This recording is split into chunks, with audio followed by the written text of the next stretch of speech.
Coucou Amélie. Salut. Je te remercie de m'accueillir chez toi. Bah de rien. Alors, comment s'appelle ton entreprise? Un chien dans ma vie. L'idée est venue parce que je suis devenue éducatrice grâce à ma chienne. Du coup, je me suis dit, ça a marqué ma vie d'avoir un chien. Donc, grâce voilà. au chien qui est rentré dans ta vie. Exactement. Super. Tu t'es installée il y a combien de temps? C'était en octobre, il y a 4 ans maintenant. Comment ça s'est mis en place dans ta tête pour faire ce métier-là en fait? Déjà je voulais que ma chienne aille mieux, c'était l'idée de base.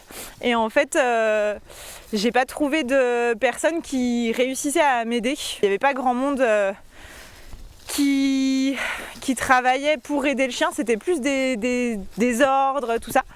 Et du coup j'ai cherché à me former pour l'aider de base, et puis en fait je me suis rendu compte que ça me passionnait. Apprendre à comprendre le chien et à aider les binômes de chiens et d'humains, ça pouvait être une bonne idée vu que ce que je faisais me plaisait pas. Et du coup tu as fait où la formation? Tu as fait ça J'ai fait le BP éducateur canin à C, à l'époque avec Nicolas Cornier. Je suis sortie de là, j'étais encore perdue, hein.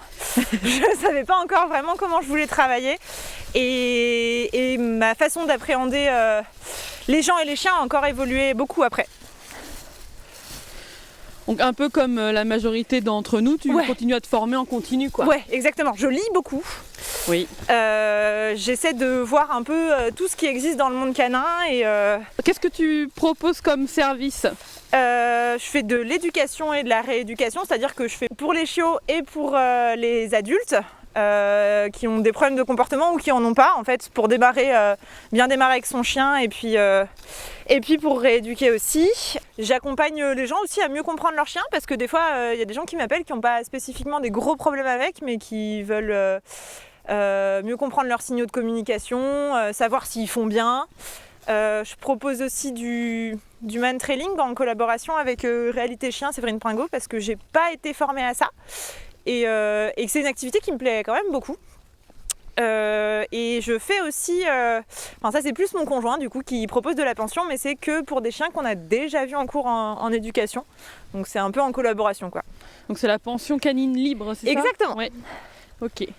Et donc c'est un principe de pension familiale? Le but c'est qu'on reproduise les conditions de vie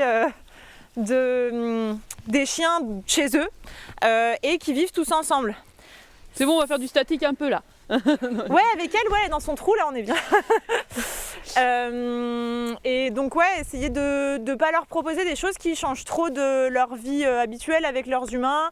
C'est pour ça que par exemple dans chaque pièce de pension il y a des canapés, c'est tout bête, mais ça leur fait un truc confort pour s'installer, et puis il y en a beaucoup qui ont l'habitude de ça. Et puis ils sont tous ensemble, donc ils vivent entre eux, entre chiens. On a des caméras pour tout le temps les surveiller, parce que on préfère que ça se passe bien constamment, même si on les connaît de base, mais voilà. Et tu disais du coup que c'est des chiens de clientèle que tu connais, quoi, déjà. Oui, en fait. Ouais. On a essayé de prendre des chiens inconnus, mais on n'a pas le... On y va, ma poulette. Oh, t'es trop gentille.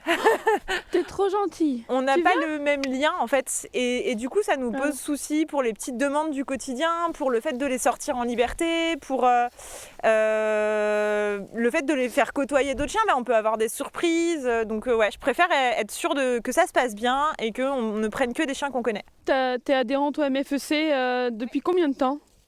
Je crois que ça doit faire 2-3 ans. Enfin, je pense que c'était quasiment au début où je me suis installée que j'ai commencé à être adhérente au MFEC. Qu'est-ce qui t'a fait adhérer, rejoindre le mouvement? En fait, je trouve que c'est super important aujourd'hui de promouvoir une éducation bienveillante et de se rassembler, parce que les gens n'ont pas forcément connaissance qu'il existe plusieurs méthodes d'éducation, plusieurs visions du chien, plusieurs méthodologies pour aborder la relation chien-humain. Et du coup, je trouvais ça super important de se réunir pour qu'on ait un peu de poids et qu'on fasse avancer l'éducation bienveillante, en fait. Donc dans ta pratique professionnelle, est-ce que tu as une spécialité, quelque chose vraiment qui te tient à cœur? C'est particulièrement la communication des chiens entre eux qui me plaît beaucoup. Et puis j'adore les chiens sensibles aussi parce que je trouve que c'est très intéressant de les aider à évoluer dans notre monde qui est complètement fou, pour eux. D'ailleurs, par rapport à ça, j'ai remarqué qu'on n'avait pas forcément une bonne approche avec les chiens et qu'on ne savait pas trop comment interagir avec eux en les respectant. Et du coup, j'ai créé un site il y a maintenant au moins un peu plus d'1 an. Et c'est un site pour apprendre à mieux interagir avec les chiens. Ça s'appelle ignorez-moi.com. Et ça, c'est plein de ressources pour si on est un jogger, qu'on veut apprendre à croiser un chien et que ça se passe bien, si on a des enfants qui croisent un chien inconnu dans la rue, si on veut approcher un chien, si on veut essayer de le caresser. Donc il y a plein d'infos. Et aussi notamment pour les chiens de travail et d'assistance, les chiens guides d'aveugles, etc. Et puis après aussi, chose importante à noter, parce que j'ai une Akita et parce que on me parle souvent de cette race en me disant que ça peut pas être rééduqué, ça peut pas vivre avec des chiens, ça peut pas être sociable. Je pense qu'il faut toujours se dire que quand on adopte un chien, oui, on l'adopte pour ses qualités, les qualités de la race et les spécificités de la race, mais il faut pas aussi hésiter à les aider à être bien dans leurs pattes.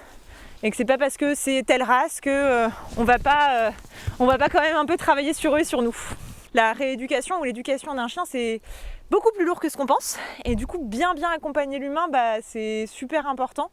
Ils peuvent pas réussir à être bien ensemble si on fait pas ça, en fait, si on n'accompagne pas les deux. Super, je te remercie beaucoup Amélie d'avoir répondu à toutes mes questions.